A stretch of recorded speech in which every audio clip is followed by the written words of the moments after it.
السلام عليكم ورحمة الله وبركاته. ازيكم يا جماعة؟ عاملين ايه؟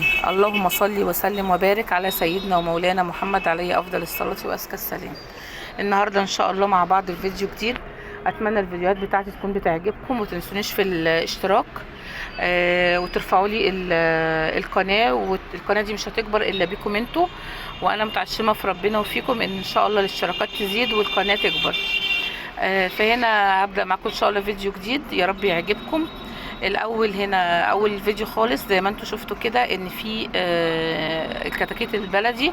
انا طبعا فضيت مكانها وخليت مكانها فاضي عشان اجيب فيه كتاكيت بيضة، وده الفيديو دوت انا نزلته امبارح.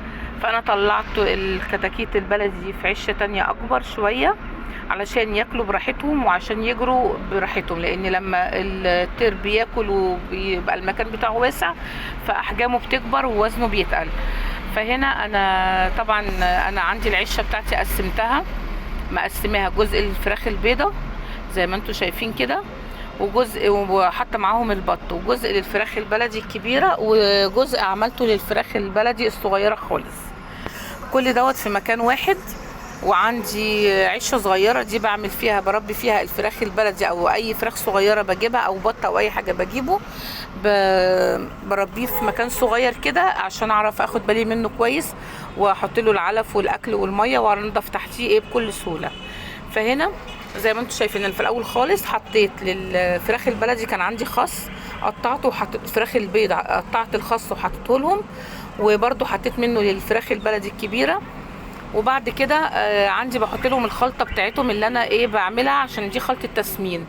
وطبعا انا بسمن الفراخ البيضه هنا، ف بحط لهم علف وبحط لهم دشيشه، بس بجيبها دشيشه خشنه علشان تفضل اكبر وقت في المعده عندهم وتحسسهم بالشبع. لان لو الطير بتاعك جاع هتبص تلاقيه بيفقد الدهون بتاعته وبيخس. فاحسن حاجه ان انت تجيبي الدشيشه الخشنه بحيث ان هي تفضل في معدتهم اطول وقت وان هم ما يخسوش، لان لو جاعوا دايما تحافظ عليهم ان هم ما يبقوش جعانين.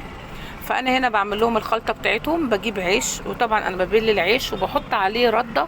الرده ما تتحطش الا بعد حوالي 15 يوم لما الطير بتاعك بيبدا يكبر وبيكون لحم. لما بتضيفي له العلف على الاكل هنا بيبدا ان هو يملى، لكن لو قبل كده بيعمل الطير عندك بيبقى سرد وما بينفعش تاني وبتلاقيه ما بيربيش لحم. لكن انت بتربي اللحم بعد ما بيربي اللحم الطير بتبداي تحطي له العلف والحاجات ديت وعليه الرده، فيفضل ان انت ما تحطهاش وهو صغير.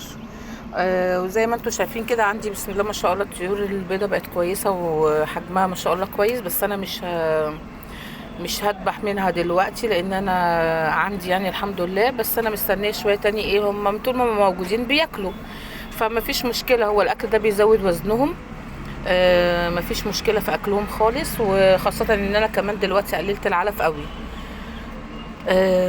نبدأ بقى ان شاء الله مع بعض. تابعوني في دورة الفراخ البيضة الجديدة.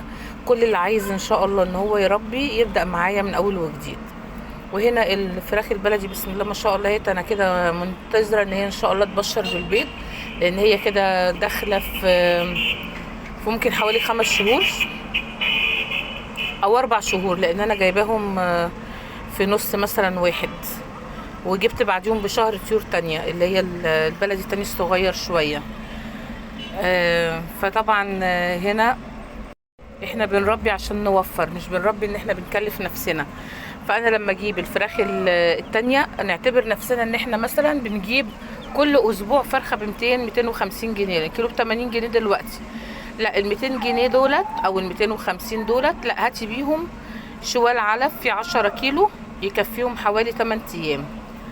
يعتبر جبتي فرخة وعندك انت الفراخ مربياها كده كده من الاول، فهتلاقي نفسك في توفير وفي زيادة، وهتلاقي نفسك بتوفري كتير قوي قوي وبتاكلي حاجة نظيفة وحاجة انت مربياها. فحتة تربية الطيور دي لا دي حاجة كويسة جدا وحاجة مش مكلفة بالمرة، اوفر بكتير من الحاجة بتاعت بره. طبعا اللي هيقول لي بقى النور وهيقول لي التعب وبتصرفي عليهم نور واكل وشرب والكلام من ده، والله هم بياخدوش نور كتير. انتي اول بس 10 15 يوم بتعملهم لمبه 100 واط، بس دلوقتي كمان الجو بقى حر فمش هتحتاج انك تعمليها اكتر من اسبوع. وبعد كده 40 واط دي ما بتسحبش كهرباء كتير، لان كان في حد قال لي انت مش حاسبه الكهرباء بتاعتهم. لا انا كنت حاسبه الكهرباء بتاعتهم، بس طبعا احنا في الشتاء بيستهلكوا كهرباء اكتر، بس برضو مش الرقم، يعني مش رقم كبير ولا حاجه. وبكده يكون الفيديو بتاعنا خلص، وبكده استودعكم الله الذي لا تضيع ودائعه. مع السلامه.